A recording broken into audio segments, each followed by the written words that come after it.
Don't forget to subscribe and leave a comment on this video saying I subscribed. Let's get into it.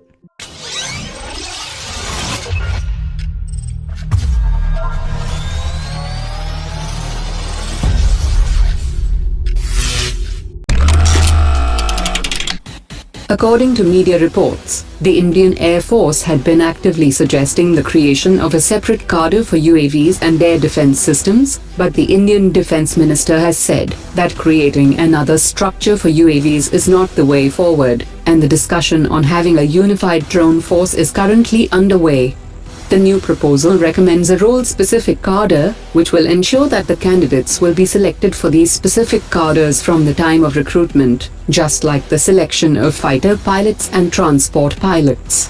She also added that there is no doubt that the drones are an important aspect of Indian defense strategies, and all the three wings have several assigned roles for operating the UAVs. Over 200 UAVs inducted into the Indian Armed Forces are with the Indian Air Force, and presently the fighter pilots are diverted to operate the drones. India and Russia have recently signed the $5.4 billion contract for the supply of S400 system to India, and the deliveries of the system is scheduled to start in 2020. India will receive 10 battalions of the S400 system, and one battalion normally consists of 8 launchers, 112 missiles, and the associated command vehicle, long-range radar, engaging radar, and other support vehicles. According to latest reports, India has added a clause in the agreement for S400 system, and this rider clause prevents Russia from selling the S400 system or any similar advanced air defense system to Pakistan.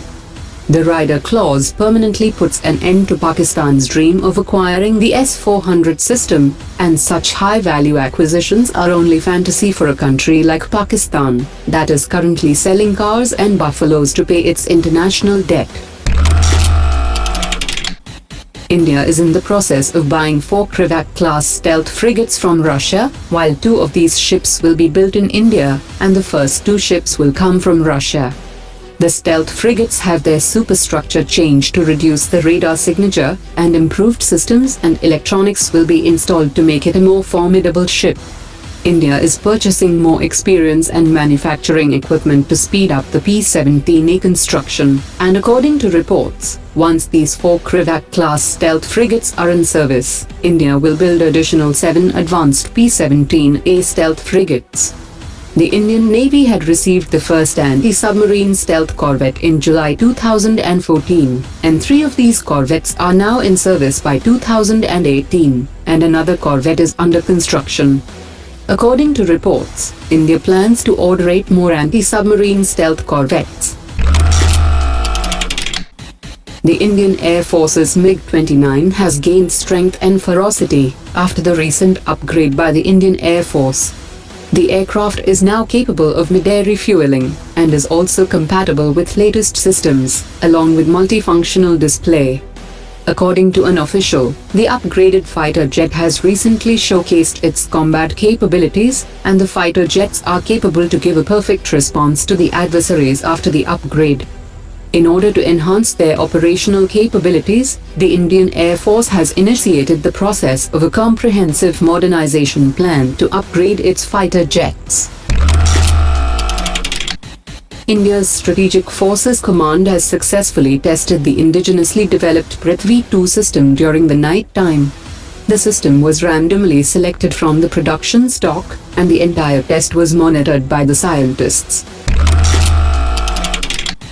The Secretary for Defense Production has said that the procurement of foreign equipments and electronic components for the aircraft and helicopters by Hindustan Aeronautics has dropped from 52% in 2014 to 41% presently.